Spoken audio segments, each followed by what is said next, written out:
T-Rex, man, we gather here today, man, because the grassroots is spoken, man. Yeah. African American ain't a thing no more.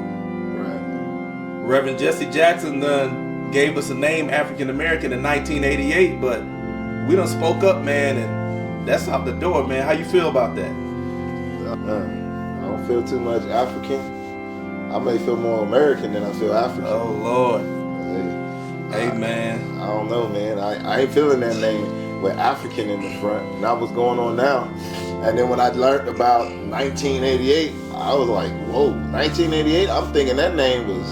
The name African American, man, is damn near a YN. Yeah. You know what I'm saying? It's younger than we are. Yeah. But now it's dead. And that's why we're doing a funeral procession for African American. Because the grassroots is spoken. And now we FBA. We self-identify. We done named ourselves African American has had its time. We closing the casket on that, man. Any last words for the African American name? Nah, let it die. Let it die? Let it lay where it lay. All right. Yep. Rest in peace.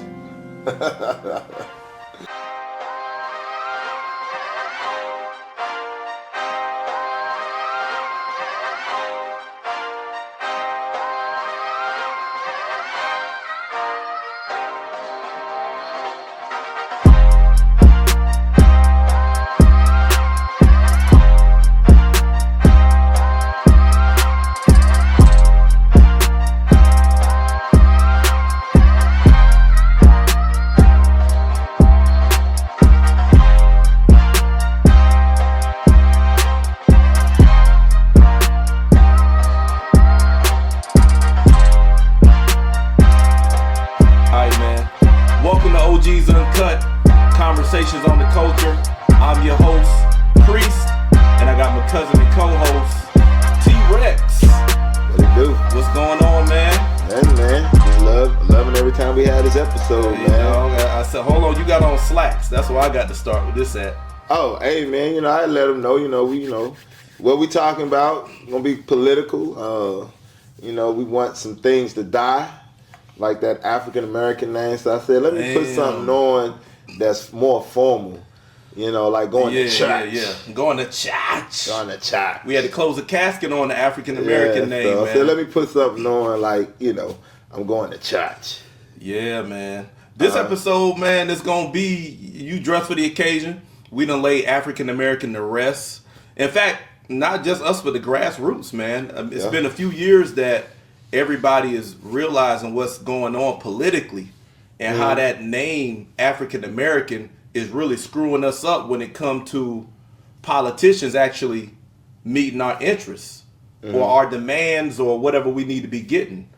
It's kind of like intercepting us and letting a lot of other people come in. And that's what we're going to talk about today, because a lot of people think that the beef between FBA, Foundational Black Americans, and immigrants is just about us changing our name away from African American. Mm-hmm.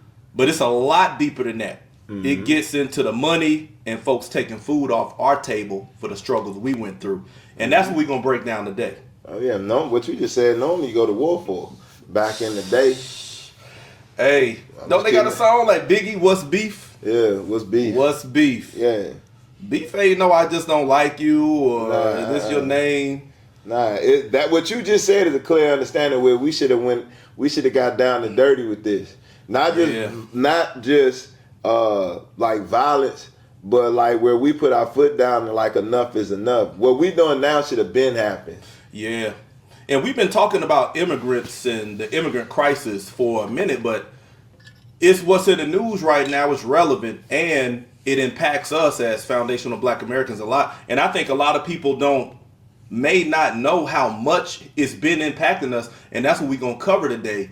But as far as what's going on with the immigrant side of this conversation, they're going crazy in Minnesota, New Orleans, and other places. But them two states have been, or cities, have been called out, man. ICE is talking about rounding up like 5,000 immigrants. Mm-hmm. Minnesota, New Orleans. I think I briefly mentioned Minnesota because I said something about Somalians. Yeah, that's the highest Somali immigrant population.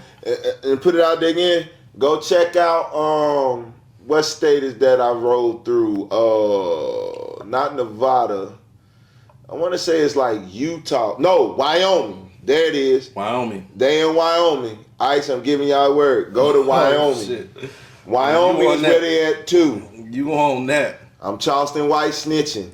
Damn, man. They in Wyoming. I said Minnesota Somalians, but you got your black blurples in Wyoming too. What? Right off What's the a blurple, dog? Blurple. What the fuck is a blurple? Black and purple. Oh, you wild. This go darker than. I'm talking about balsamic black.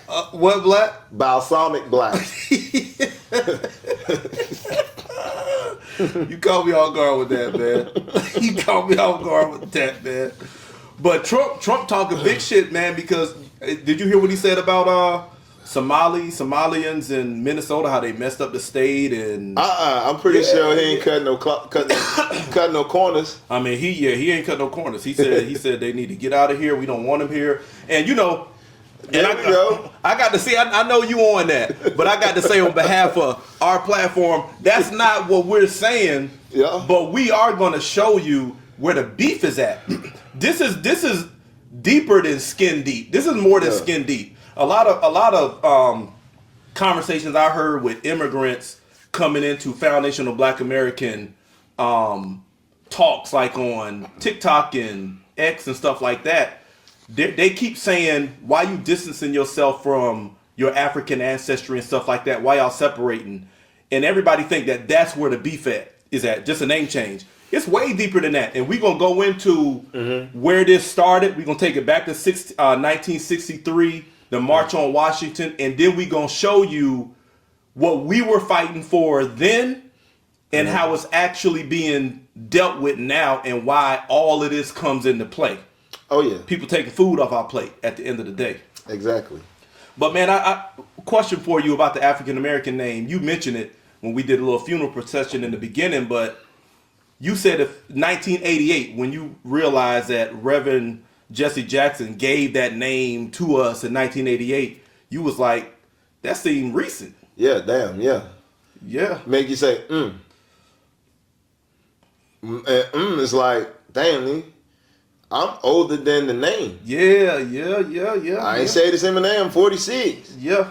And just like he brought that name to life, and it seemed like that was some we are the world, we must come together name. Because if you look at it now, that was a word to rock us to sleep. African Americans. Talk to that. Because if they had made a clear distinction, not African American, if we were saying FBA or a name, we would have seen a long time ago the money that you say you giving, we ain't getting. Right. You know, Mexicans getting the money, immigrants getting the money. It's a clear cut dry who's getting the money, immigrants. Right. We ain't getting none, so by default, we're not immigrants. Just like white people are not considered immigrants, but they run this country. Right. So that's a clear distinction that we're not immigrants. Because if we was immigrants like they say, we would be getting benefits. So I think that African American was a setup to rock us to sleep, and also to keep us not paying attention who's really taking our money because they look like us. Right. But they were taking money from us, and now we're realizing they never fucked with us neither. Yeah, because they get the fit. You're right, because African American as an identifier for now foundational Black Americans, that was a broad term that allowed a bunch of other groups of African descent or even just black skin or minorities to be lumped in with us when it came for policies to dish out money for shit that was done only to us in the past. And hide the word immigration too. Yeah, and because now you get terms like minority, people of color, and all of these general terms. So when policies are created, they get to intercept and get the benefits where we get neglected. And Dr. Claude Anderson calls that a benign neglect policy. Oh, yeah. Like, we addressing you, we giving you what you need through policy, but really we finding a way to word it so you end up getting neglected. Oh, yeah, we shutting down all y'all pronouns, adjectives, and adverbs. Hey, let's go back to the March on Washington. Right. 1963. The March on Washington, the whole civil rights movement was really a response to years of Jim Crow. Open racism, open lynching, Even there was a New Deal in like 1933, I think it was, like after the Great Depression, where President Roosevelt set up a lot of benefits to revitalize the economy. Black people were blocked out. Black Americans, foundational Black Americans, were blocked out from that New Deal. So we were building on our own. And during that time building, a lot of our neighborhoods and communities were destroyed. You know what I'm saying? So by the time we started building momentum and we get to the civil rights era, and Dr. King is on the forefront, 1963, he does a march on Washington to talk about all of that stuff, all of the shit that happened to us. So the policies really were supposed to be specifically addressing all the shit they did to us. Black Wall Street and all of that stuff. But we lost that somehow. But I'll add to what you just said. Before they destroyed our communities, they destroyed us. Meaning they was forcing us out of our own communities. Like Rosewood, the movie. That's like right. The shit that happened in Wilmington, Tulsa. So before they even came through with infrastructure, they came in pushing us out, killing us, hanging us. Then they came with the infrastructure. Since we can't do that no more, we're going to come with this domain law, start building projects that go through their neighborhood purposely to come with the infrastructure, building the highways and everything. Yeah. And once that get built, guess what you do? Like my grandpa said, now you can raise the property value and the revenue in that area, which black people can't afford, but you ain't raising the economy, minimum wage for them to still live there. So guess they got to do? Move out. Right. And I'm glad you said that, because it's a policy or an act that was put in place in 2021 that we're going to go and show you now today how what T-Rex just said is happening. How money that's supposed to come to us for destruction that happened in the past is being secretly allocated to other folks. But the way they first really started the finesse was during the civil rights movement. They came out like with the civil rights law, and they said that not just black people couldn't be discriminated against, but no one. It's that like we are the world, everybody, let's come together type language that really started screwing us over. You know what I'm saying, in the government. You can see how the timeline plays out, because you got the civil rights movement. They set up the law where they say don't discriminate against nobody, even though we were the only ones being discriminated against. But when they set that up, then they opened the doors for immigration off our back. You start bringing in a lot of other people. And this is where they set up the stage to start funneling money to groups who weren't here. How do you feel about immigrants being here? They're getting money, but our community is being neglected. I'm glad you said that, because while you were talking, I just feel like we like test dummies. What do you mean by that? Test dummies meaning like we didn't know that they was getting the profits. So that's big. We didn't know, so we was like test dummies. They knew what they did to us, that they couldn't do it no more. That's big. But since we crying about it, we gonna give it, but we're gonna give them the illusion that they're getting it, but we're gonna give it to somebody else that didn't go through it. Right. So when you were talking, I was like, man, we like test dummies. Like they put in the car and they want to test to see how the body flies through when it hits impact. That's what I feel like when immigrants came in. And we not getting, that's why I'm so adamant, that's why I'm going so hard. Because I feel like a test dummy, I feel like a crash out. And then when you look in your everyday life, them motherfuckers walk with their nose up in there when it come to us. And I think where that attitude comes from is the damage the crack era did to our communities. Oh, a lot of stuff. All that I'm following as test dummies. Yeah, because when you look at when immigrants were flooding in, we were having crack, cocaine, and drugs flooded into our neighborhood. And we say this, but shit, cocaine don't come from here. It's imported, just like immigrants are imported. Right? So 1971, I forget the president, but he announced, officially announced a war on drugs. At that time, it was mostly heroin. But by 1980, you had crack in all black urban centers all across the United States at the same time. You had a thought? Yeah, and look at it like this. These immigrants coming in this country because they ain't got nothing, right? You mentioned about crack being in our neighborhoods. Right. Why didn't they jump on selling some drugs? Since We had to get it from the mud. They cut our water off. You took our communities. You pushed us out of communities. You start sending shit through our community, made the property value. But you let these motherfuckers come into this country. Why ain't they getting on the drug game too? You ain't got nothing. Why ain't you selling drugs to your Somalian friends? Why weren't they in a situation where they were like, hey, we gotta get it? Because once they put the drugs in the community, you know, the only people that was getting locked up was African American men. Yeah. Where are these immigrants? I think this is just using common sense. They didn't have to because, like you say, the money was already being funneled to them. So they didn't have to go on welfare. They didn't have to sell drugs or get on drugs. That was a big trick bag. Like that was something that we were going through in the 80s, and we had no idea because our communities were just all of a sudden decimated by crack cocaine. Yeah. And then you have immigrants come in who are being subsidized and funded, and then the media is attacking us. Yeah. Look at these crack-ridden neighborhoods. Crack babies. Look at these guys committing crime. So they were stigmatizing foundational black Americans at the same time they were bringing in immigrants and setting them up. It was almost like they were trying to do a switcheroo. Yeah. And to justify the reason why they was funding the money to them. Why give it to them? They all they're gonna do is buy drugs. Right. They don't quote unquote deserve it. Right now. Right. But you forgot about what the fuck we did when we came over in history. Even though we did that, you still fucking owe us. And the crazy thing is that they had to put drugs in our community because we were so socially oriented, politically oriented, and everything else. We knew what was going on. Think about the state of the black family during the civil rights era. You know, they said marriage rates were higher, all of this other stuff, and they make it just seem like our families are morally corrupt. That's why, you know, we got single parents and all of this stuff. Nah, that was the crack era. Before we integrated and we got attacked with crack, we were intact.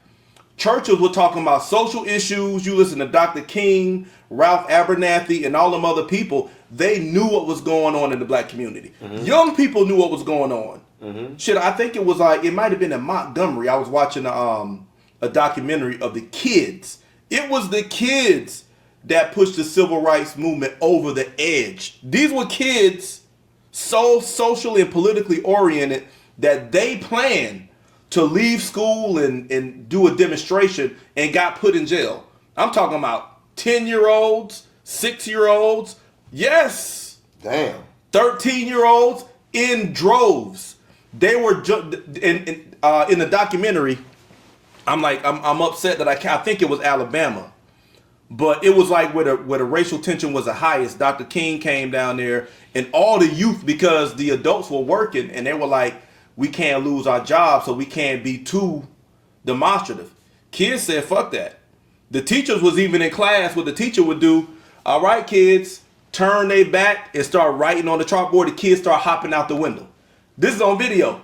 The kids hopping out the window, coming down the ladder wells, and all flooding into the streets to go and demonstrate, to purposely fill the jails so that it would bring media attention. And some of them kids were in jail up to 2 weeks, cuz.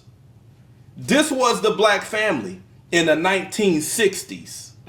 Knew what was going on. So we had to get hit with the crack era in order to wash out all that social consciousness. You know, so we would be high. Oh yeah, and then that's why they started attacking the rap industry, because even the music, it was consciously woke. Yeah. So when you had Ice Cube even talked about it. There's a couple of old school rappers that was coming up in the 80s that said, nah, they strategically, because of the people that owns the record labels also owns the prison systems. Right. And I was like, damn. It was a so that's when Ice Cube and like all the old school rappers like Snoop and them didn't feel right rapping about this shit no more, because they felt like they was part of the program to lock up their people.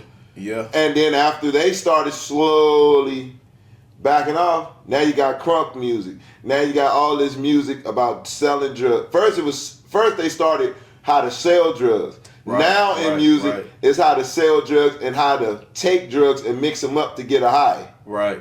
So they putting chemistry in how to make a drug and do the drug. Back then, it was just how to sell it. So they like, fuck, we're going to one-up it. We're going to get these rappers and say, put your Percocet in this and put your pill in this and watch it fizz up and drink it and then. So now they throwing chemistry into the music. And those are rappers that's popping. Yeah. You know, the one that's pushing the agenda. And sip on the lean, sip on the syrup. Yeah. And I think a lot of those kids don't know necessarily that they part of a program. They just know this is what's popping. This is what's getting folks paid. I'm going to do that. But that crack era really, you know, it got us out of whack, sent a lot of our men to jail, made a lot of our mothers single parents, made a lot of kids unsupervised to get in trouble. That really decimated our communities. In the middle of the crack era is when they give us the name African American. You know, that says a lot because that means they're gearing up to start putting out policies that are going to neglect us. And rock us to sleep. Speaking of a policy, man, that was designed to neglect us, I'm going to throw this one out there, and then we going to talk about it. But this is in 2021. There was a policy put out called the Infrastructure Investment and Jobs Act of 2021. They allocated $1.2 trillion to be invested for infrastructure investment and jobs over 4 or 5 years. 1.2 trillion. Now, a part of the reason that they brought this act together is because what Foundation of Black Americans went through decades ago with our communities being destroyed. And we ain't even talking about a Black Wall Street that was burned to the ground. We talking about some of the other communities that were destroyed when they built infrastructure and routed highways through our communities and business districts and then displaced us.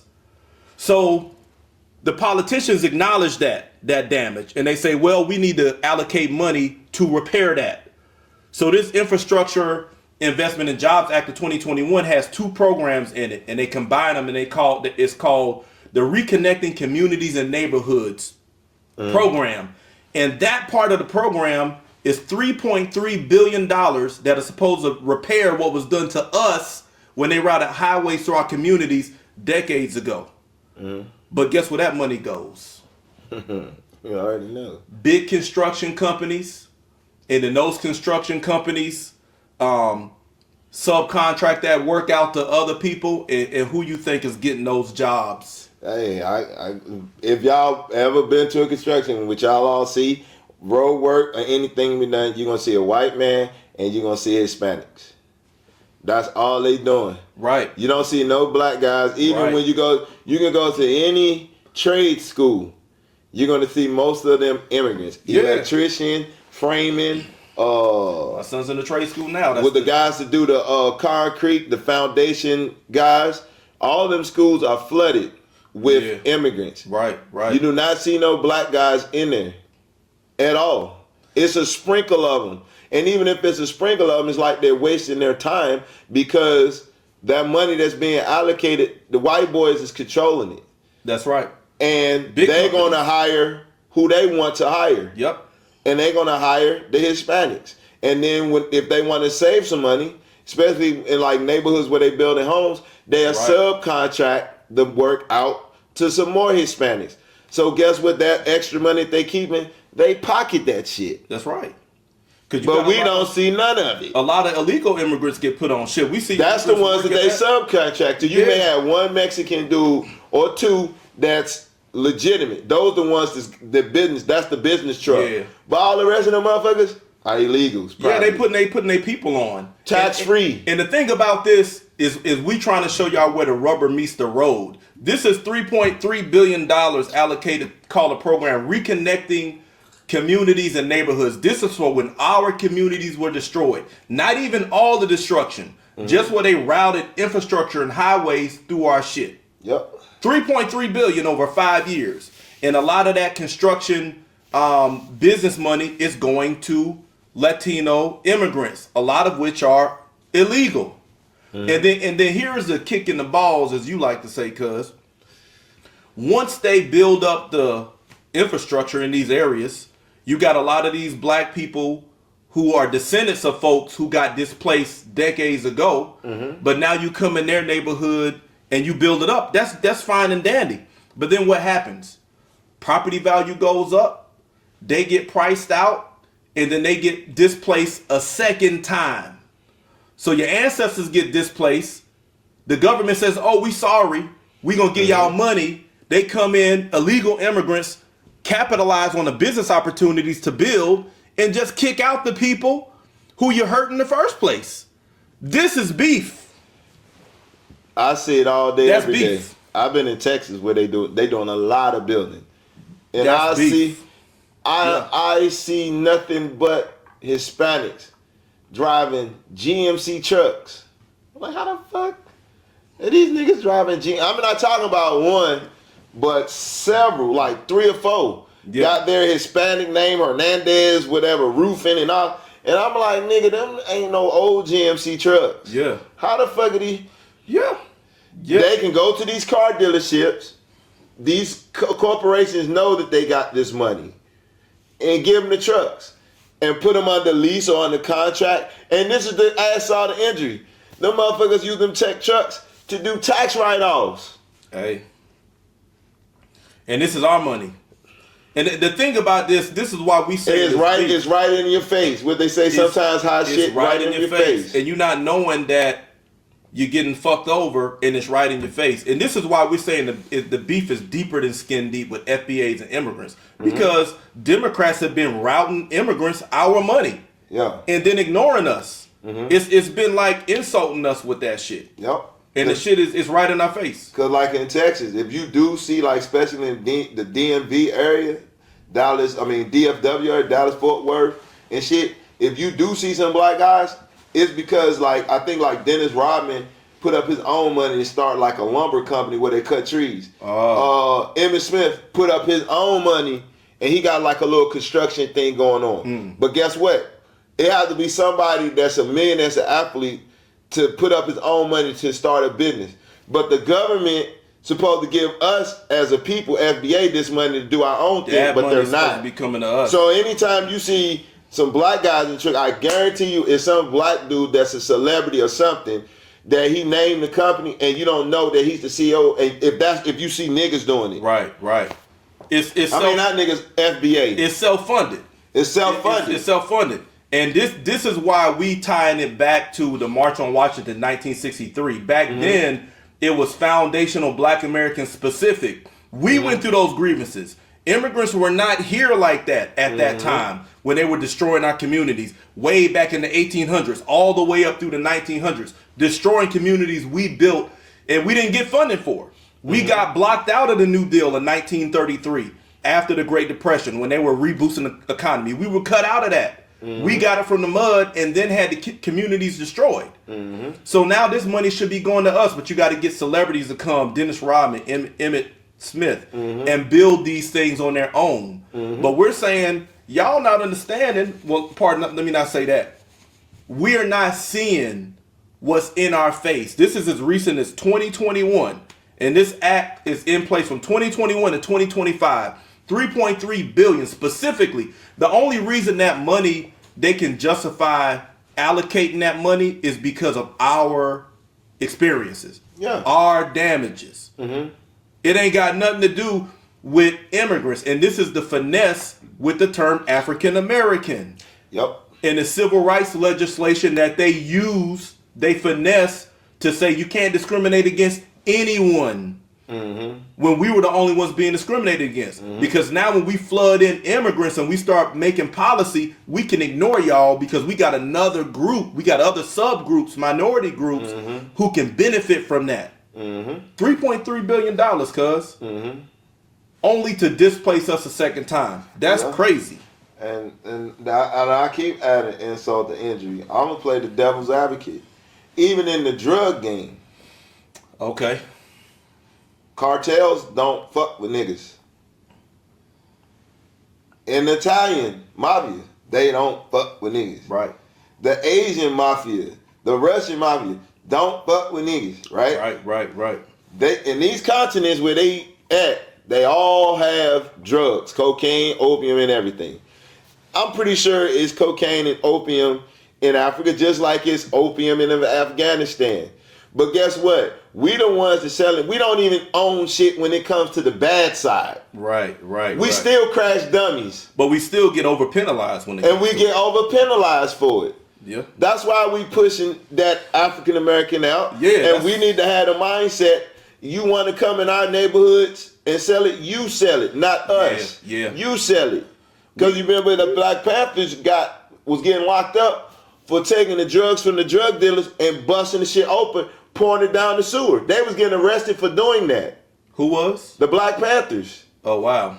In New York. They was actually robbing the drug dealers and taking the drugs off the street and stand on the corner and bust the shit open and turn the fire extinguisher where the water come out and let that shit wash down into the sewer drain. They was getting locked up for that. Damn. For fighting drugs. Yes, in their own community, not the white community, their own community. The Black Panthers were doing an actual war on drugs. Yes. And getting arrested. And they had a rehab for people, how to get them off naturally. They had their own doctors that was doing herbs and shit to wean people off of heroin and shit. And the police department went after them for doing the shit. Yeah. So when it comes to the FBA immigrant beef, it ain't personal. It's business. Because we've been getting all of this money on the backs of our ancestors, blood, sweat, tears, death, destruction, suffering. Everybody uses our story to get funding for their community, for their profit. And then look down on us like we're not doing anything. That's the fucked up thing about it. Because I've seen the attitudes from Asians, sometimes from our African brothers and sisters. Oh, shit, yeah. Who look at us like, well, why don't y'all? I've even been told by somebody, well, y'all need to take a page out of our book. What the fuck you mean the page out of your book? Nigga, y'all book came from our We built book. this shit. Yeah. We created the damn book. Yeah. Dr. King, Malcolm X, all of them, and that's just the civil rights era. That's most recognizable to y'all. Yeah. That's why we use that. But they wrote the book on this. But we were exploited afterwards. And so for folks to come in, that's why I think, especially our African brothers and sisters, when y'all come in, y'all need to understand what it was we did for this country and how y'all benefit from it.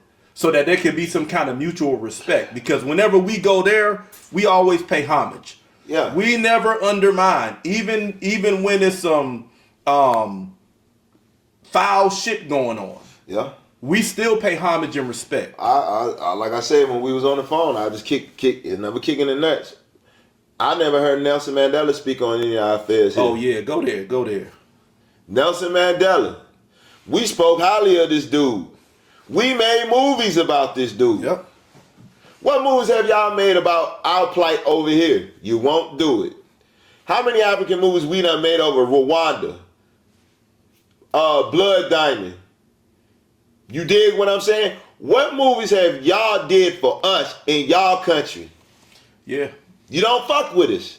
I'm just going to call it like it is. You do not fuck with us on no level. And now y'all using what our FBAs did, even though I don't fuck with that Christian shit. At least that's what I'm sidebar that. At least we should get the money because at least we'll keep the money in-house. Yeah, it stays in the country. It stays in the country. Yeah. That's another reason. But even with religion, they making a profit off of that. At least it was our people doing it. Now they're allowing Africans to make money off of us and their own people, legally and illegally. Yeah. The shit is foul. You know, in the FBA. And we made religion hot. We did. Ain't nobody fucking with Christianity. Any area that you want to go in, politics, especially politics, we made politics hot. Ain't nobody fucking with Christianity without us putting that energy in it. Even when you look back in the civil rights era, we were the ones, even Dr. King with the way he talked and all of that rhythm, that what we call tuning up, even that is a tradition. And the swag and the energy that we bring to look at religion. Trump. Trump is white nigga shit walking. He been in jail. He beating cases. He got that shit from us. He hung out with us. He hung around black people. That's why social media and the news and Fox is making money off of our swag. Trump got swag like us. The Epstein file, we trying to get the dirt on him, but we can't get it. Trump is white. He's a white nigga. He on some white nigga shit. That's all it is. But the stain that what they putting on him, that have always been us. He even making money off of our swag, positive and negative. And the thing about the swag you talking about, like with the jail and evading Street, this and that, the street stuff. That's we had to create that because we were under attack. Yes, we were over policed. Yes, we were under attack with crack. Yes, we were over criminalized. We had to create a swag, a persona, to be able to evade all of those goddamn, what you call the shit, that they landmines that they had set up for us, and make it look good. Now look at Trump. Right. People following his tweet. This nigga making money both ways, negative and positive. This is what we talk about. Off of our swag. We not glorifying. No, we not glorifying street life or whatever, but we saying with the obstacles that were engineered. Dr. Martin Luther King Jr. said that black poverty was engineered. This is Dr. King. Mm-hmm. So when we look at all the shit, the obstacles and the landmines that were engineered in our communities and our environment, we made that look hot. We made it look good. Overcoming this, and that's what he's saying. Drugs now. Trump is just taking a page out of our book with how he carries himself around. Exactly. You know what I'm saying? But walking around like a president / celebrity. People just tune out what this ignorant nigga gonna say next. White nigga shit. And because we adopted some of these personalities and made it look fly. And made it look fly to get over this. A lot of people they take a snapshot and say, that's everything that you are. That's all of your culture. And that's where the stereotypes start coming in. And I think that's where a lot of the immigrants just look at us like that's all we are right there. But they take it. And then a lot of them are looking down in their movies. And I'm like, you're looking down on folks who gave you a hand up to get here in the first place. Mm-hmm. You know, without that civil rights era, without the Dr. King, Malcolm X, and all of them FBA kids who went to jail, they purposely flooded jails to overwhelm the system so that they had to do something about the overt racism that was going on. Kids. Mm-hmm. It was because the pressure they put on the international media and made shit go viral in 1963. This is why they moved the racist restriction they had on immigration law, because of the work we put in.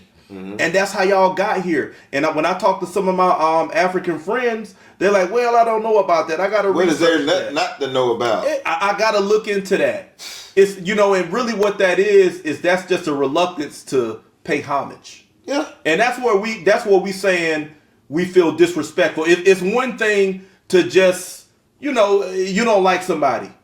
But then when you're benefiting from their struggle and you got a condescending attitude on top of that, hold on now. Now that's beef. Yeah. You taking food off my plate and making it look like you putting in more work than I am. Now we got a problem. Let's go. We got to do some straightening out. And that's why we put African American arrest, because there you go. We getting lumped in. Y'all getting lumped in off the sweat off our backs. We don't want that name attached to us no more. We want FBA. I'm behooving all y'all applications. Go down to other and put FBA. Foundational Black American. Why not? Fuck it. If it's got alien, circle alien and put FBA by the shit. You might not want to put alien. That puts you on some immigrant status. But hey, why not? LGBT, XYZ communities can do it. Transgender can do it. One morning I'm a guy. They passed it off. So why the fuck we can't claim FBA on the application? Yeah. I feel like FBA today. I don't feel like an African American. Yeah, we have a right to do it. That's dead. It's dead. That's why we don't want it, because y'all can't. Nobody can get into that. That's a clear distinction from all you motherfuckers. Now, once we enforce that, now we can ask for reparations. And this is what I said. I think that's why they getting the immigrants out, because they know eventually what we calling out, they gonna have to pay, and they don't want to have to pay both. Right. So let's get these motherfuckers out. Right. So we can give these motherfuckers that money, but it's gonna be some shit behind that. Of course. So that's what we gotta pay attention. When they do give it these reparations, y'all better watch out. There's something coming. A curveball, a breaker ball, what they call it in baseball. It look like it's coming, but then it's gonna drop. It's always an attack. Every time we put pressure on the system for actual justice and we make headway, it's always an attack on our community specifically, right? Afterwards, the crack era is a big example of that shit. Jim Crow and sharecropping is example. We fought our way out of slavery. Boom, we get hit with sharecropping, unjust commerce laws, Jim Crow. All of that is retaliation from the system. So we know retaliation is coming, but like Cuz say, maybe they cleaning house because they know that they don't want to have to give money to everybody. But that FBA, like I said, it is beef because y'all intercepting our money because there's a secret relationship between Democrats and immigrants. Oh yeah. Democrats know that the more of them they get in here, the more, and then that's how we know that a lot of immigrant groups are being funded and subsidized because they're rewarding y'all because we need that vote when it comes time around. And that's why I think a lot of immigrants groups also know a lot of the policies that they benefit from is justified based on our historical suffering. So y'all always need to be lumped in with us. Y'all need our energy to validate, legitimize y'all struggle. Even if y'all talking about discrimination and all of that stuff, y'all need our story, our energy to legitimize that. So now that we separating from y'all, it's like everybody see you for who you are. And I'm not saying you're bad people, but what I'm saying is we see you historically for who you are. You just got here. Not too long You just got here. Yeah. You ain't been through shit on the soil. Exactly. To justify all of this funding. When we separate ourselves from y'all, that becomes apparent. And I think a lot of people, that's why a lot of immigrants are saying, y'all know why you separating all this? Nah, we need political and economic justice. And we can't get it.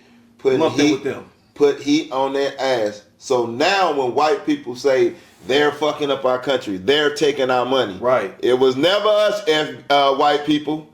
It was never FBA's taking y'all money that was fucking up economy. It's the goddamn immigrants that the Democrats, I don't call them Democrats, the Democrats was funding all this money. As Pre said it, from 2021 to 2025, $3 billion. 3.3 billion. 3.3 billion, but then you said out of all that is trillion, right? Yeah, 1.2 trillion overall. Overall. And then 2 programs for 3.3 billion for our suffering. Yup. For you white people and y'all FBAs, when you hear white people say the reason why this country is because of us, no it's not. It's because of the immigrants. Because none of that money came to us. We ain't got shit to show for it. The money didn't come to us. Because the money came to us, we would not be on welfare. If the money came to us, black men would not be in jail. Right. Why would we have to sell drugs if we already got provisions to take care of? Right. We would not be filling the prison system. Right. It's mighty funny, and I say this to all y'all. Have y'all ever seen an Asian homeless person asking for money or change? Have you ever saw an African out there begging and asking for change? How Martin Lawrence say, think about it. Hey, man. You won't see it. That's what it is. I feel like, it's a movement going on right now. That's why we laid African American to rest on our show, showing that we in solidarity with that. Because the term African American is a political and economic enemy to us. Exactly. When it comes to how the government and politicians owe us for damages that they did, African American makes that fuzzy, and we done said this, but it allows y'all to be included. Nah, we were the only ones who got attacked and damaged. We're the only ones who want repairs and retribution. And ain't got a check. That's it. And now that we are seeing this, we are seeing the game, we looking at how immigrants move differently. And personally, I ain't got nothing against y'all. I still got a lot of friends from immigrant communities and who migrated here. I ain't got nothing against you. But I'm not softening my position because we friends. I think you here, you adjust. Understand our plight. Understand what we went through. And if we can be on the same page with that, then we good. But if you got a problem with that, we probably ain't gonna be good. Your choice. You got any final thoughts, cuz, on this? Nah, African American is laid to rest. We don't want the name no more. I don't want the name no more. I don't even take pride in saying I'm an African American. It's funny though, because we not to bring the conversation back up. We used to take so much pride in that, being connected to the motherland, and this is what a lot of African immigrants don't understand. When you look at hip hop in its early years, man, we were constantly nodding to the motherland. Mm-hmm. Queen Latifah, she had on the damn whatever you call the thing, the African print. Mm-hmm. She was rapping and doing all of that stuff. In middle school, I used to wear the African medallion. I don't know if y'all wore it up here.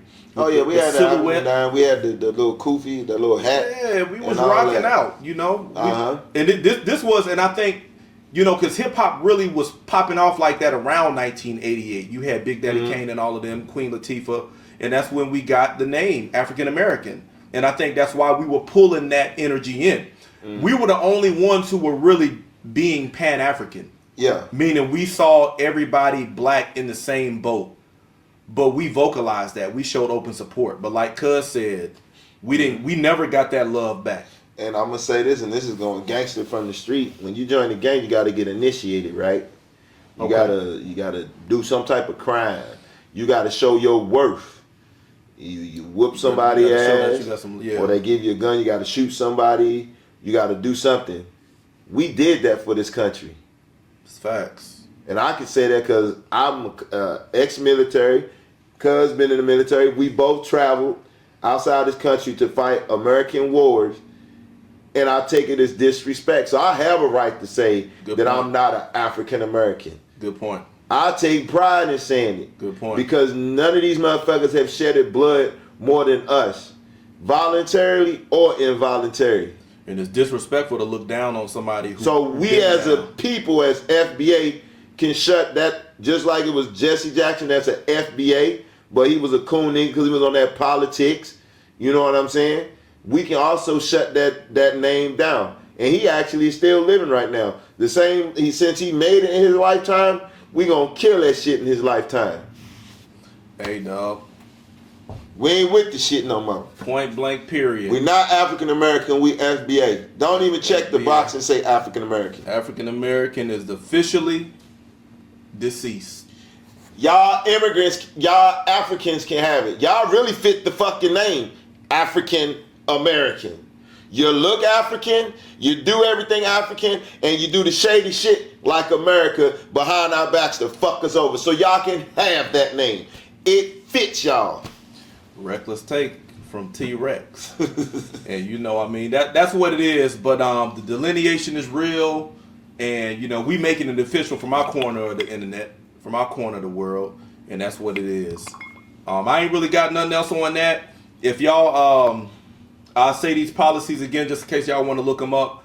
It's the Infrastructure Investment and Jobs Act of 2021, $1.2 trillion in the infrastructure to reconnect neighborhoods so that people in disadvantaged communities can have an easier transit to jobs.